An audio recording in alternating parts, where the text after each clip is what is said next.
You're standing in the house the day after closing. The movers haven't come yet. The rooms are empty. Your voice carries differently in the space, a little hollow, the way rooms sound before they've absorbed a life.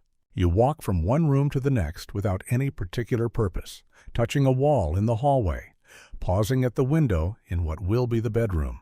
The light is good. You knew the light was good. You stood in this room 3 times before you made the offer. But it feels different now. Not wrong, just heavier than it did before. Like something shifted in the overnight hours between signing and standing here, and you're not entirely sure what it was. Hello, I'm Lincoln, and there are a few moments in owning property that change you, but they don't feel important when they happen. They feel small, ordinary. Sometimes they feel like nothing at all. And it's only later, looking back from a different position, that you understand what actually happened in those moments. What they quietly rearranged. The first one usually arrives before you expect it. Not at closing, though closing carries its own weight.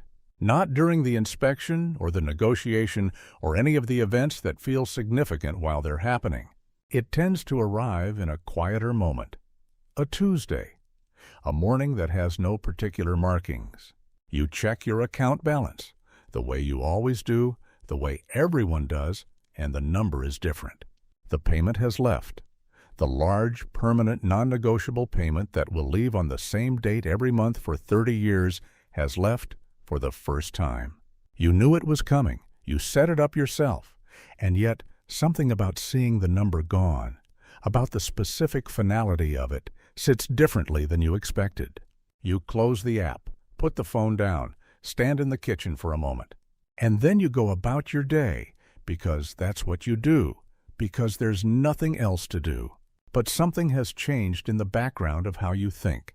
Not consciously, not dramatically. Somewhere underneath the surface of the day, a recalibration has begun. What changed isn't your finances. You knew the payment was coming, and you can afford the payment. What changed is the texture of the obligation. Before it was a number on a document, abstract, future, part of a plan. Now it's something else. It's a fact, recurring, permanent, indifferent to whatever else is happening in your life. It will leave on the 1st of next month whether the month has been good or difficult, whether you're thriving or just getting through it. The payment doesn't know the difference and doesn't care. And knowing that, really knowing it, in the body, the way you know something only after it's actually happened, changes how you move through decisions. Quietly, almost imperceptibly, but persistently. Think about what it means to carry a fixed point in your finances, not a number you can adjust, defer, or reconfigure based on your circumstances. A number that is the same in the good months and the difficult ones. A number that doesn't shrink when things get hard, and doesn't expand when things get easier. It just sits there on the same date, every month, as a permanent feature of your financial life. Before this, your obligations had a certain flexibility. They could be adjusted.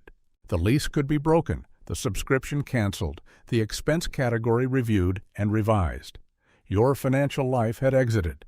If something significant changed, a job, a city, a version of your life that no longer fit, you could rebuild around it. The shape of your expenses was yours to change. Imagine a path. Before the house, the path had room in it. Room to move, to shift course, to take a route that wasn't planned when you started. The path was yours to navigate, and the decisions you made about which way to go could be revised if they turned out to be wrong. After the house, there's a fixed point on the path. It doesn't move. It doesn't negotiate. And every decision about which direction to go now has to account for the fixed point first. Not in a catastrophic way, not in a way that eliminates the options, but in a way that changes what possible means. The path still exists. It's just narrower in the places that matter. And most people don't notice it narrowing until they're already living inside it. When did you first notice the path getting narrower? The second moment is harder to locate precisely because it doesn't arrive as an event. It arrives as a pattern. You start to notice it in small decisions. Someone mentions an opportunity, a role in another city, a project that would require a period of lower income. A risk that makes sense in the abstract, but requires tolerating uncertainty for longer than you'd have tolerated it before. And something in you responds differently than it would have 2 or 3 years ago. Not with fear exactly, with a kind of practical weight that wasn't there before. You pause where you wouldn't have paused. You ask a question you wouldn't have asked. You do a calculation that happens so quickly and so automatically that you barely register it as a calculation. Does this work with the house? Not. Is this a good opportunity? Not. Do I want this? Does this work with the house? The house has become a filter, not a wall, a filter. Things still pass through it, but they pass through differently than they used to. The ones that require a period of instability, a stretch of reduced income, a window where the fixed point can't be guaranteed, those things move slower now. They require more certainty before you'll commit. More proof that the downside is manageable. More buffer between the risk and the thing that won't adjust, regardless of how the risk turns out. You don't announce this change. You don't sit down one day and decide that you've become more conservative. It just appears in the decisions you make, accumulated over time, shaping the outline of your life in ways you might not fully see until you're looking back. There's a version of you that existed before the house, who evaluated risk with a particular kind of openness. That version is still there, but it now operates inside a structure that has opinions about which risks are acceptable. And those opinions are quiet and consistent and persistent in a way that gradually shapes what you reach for and what you let pass. Here is a story. His name is Ryan. He bought at 31, reasonable income, reasonable market, the kind of purchase that made sense by any objective measure. 2 years later, a former colleague reached out about something he would have found genuinely compelling before the house. A startup in his field, early enough to matter. The kind of thing he'd have taken a meeting on immediately at 28. He took the meeting. He was interested. He spent 2 evenings running the numbers and arrived at the same place both times. The founding role required 12 months of below-market salary while the company found its footing. 12 months of a specific income level below what the mortgage and the taxes and the insurance required him to earn. He passed. Not because it wasn't right, because it didn't fit anymore. He told his colleague the timing wasn't right. He may have been correct. Timing and capacity are different things, and what he'd lost was capacity more than timing. But the point isn't whether he made the right call. The point is that the house was in the calculation in a way it wouldn't have been 2 years earlier. The fixed point had changed what was possible. He thinks about it occasionally.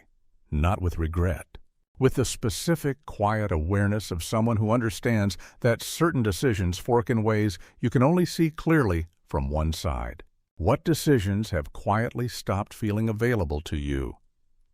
The third moment is the one people notice last. Sometimes they don't notice it at all, not directly. They notice the outline of it, the shape of what's changed, without quite locating the moment when the change happened. It's the moment you realize you've become someone who thinks differently about risk. Not that risk became frightening, not that ambition disappeared, but that stability, somewhere in the years since you bought, became something you actively protect rather than passively possess. You started moving differently in conversations about change. You started valuing the kind of certainty that earlier in your life would have felt like settling. You started to prefer the known version of things over the uncertain one in ways that don't feel like fear from the inside. They feel like wisdom. And maybe they are wisdom. There's a version of that shift that's genuinely valuable. The patience it builds. These are real benefits of owning something that requires commitment. But there's also a version of it where the risk tolerance that dropped after closing hasn't fully accounted for what it's costing. And the difference between those two things matters in ways that compound quietly across years. Here is someone who noticed the shift earlier. Her name is Claire. She bought at 34, carefully, below her approval limit, with deliberate margin between the payment and her income. She felt the same first moment Ryan felt. The payment left on the first of the month, and something changed in how she thought about her job, about what she needed it to be, about what she could no longer casually risk. But she'd built the margin in deliberately, and the margin did what margin is supposed to do. When a restructuring arrived at her company 2 years later, the kind that makes you start looking, she could look seriously. Not with the urgency of someone whose financial structure required the next thing to arrive quickly. With the patience of someone who could afford to evaluate options rather than accept whatever appeared first. She moved to a better role. It took 8 months of looking, which required living inside the uncertainty of not knowing how it would resolve. The house was held. The payment cleared every month. The margin she'd preserved was what made the 8 months possible. She still feels the filter. She still does the calculation when an opportunity arrives. Does this work with the house? But the calculation has room in it. The filter has space. And what passes through it isn't determined by desperation. It's determined by actual judgment. The same shift happened in both of them. The house changed how they moved through decisions. What differed was the structure they'd built around the shift, and whether that structure gave the changed version of themselves room to operate. There's a specific thing that happens to identity inside a long-term financial commitment, and it's worth sitting with. The person you were before the house had a certain relationship with uncertainty.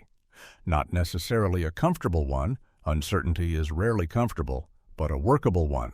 You could tolerate a period of not knowing because the period was temporary, because nothing permanent depended on its resolution, because the floor was close enough to push off from if the uncertainty turned into something worse. After the house, uncertainty has a different weight. Not because you've become fragile, because uncertainty now intersects with something that isn't uncertain. The payment is certain. The obligation is certain. The date it leaves the account is certain. And when uncertainty runs up against that kind of certainty, the uncertainty tends to lose. You resolve it faster. You choose the known version earlier. You accept a level of compromise that you wouldn't have accepted when uncertainty was just uncertainty and not uncertainty with the payment attached. You don't say this part out loud. It's not the kind of thing that comes up, but it's there. In the decisions that get made faster than they should. In the opportunities that don't get fully evaluated because the evaluation would require tolerating uncertainty longer than the fixed point can wait. In the version of yourself that 10 years in is noticeably different from the version that stood in the empty house the day after closing. Not in visible ways, but in the particular orientation toward risk and stability and what a good decision looks like. The house didn't just change where you live, it changed how you live, not loudly. Not in any single moment that you would point to if someone asked, because the moments themselves looked ordinary when they happened. In the aggregate of small shifts, the first payment, the first no, the first time you felt the risk calculation had been quietly revised. In the accumulation of those moments into a person who is, years later, oriented differently than before. Some of that orientation is valuable. The patience, the long view, the understanding that some things only work if you stay inside them long enough to see the compounding. These are real, and they come specifically from having committed to something that required you to stay. Some of it is worth examining. The decisions that stopped feeling available. The opportunities that the fixed point quietly filtered out before they could be properly considered. The version of risk that stopped feeling acceptable, not because it was too risky, but because the structure of your financial life didn't have room for it. These aren't dramatic losses. They don't announce themselves as losses at all. They just quietly cease to be options, and because they disappear gradually, you rarely notice any particular moment when they leave. You only notice eventually that certain categories of possibility have stopped being part of how you think about your own life. Both of those things are true at the same time, and the question isn't whether the house was the right decision. It probably was, by most of the measures that matter.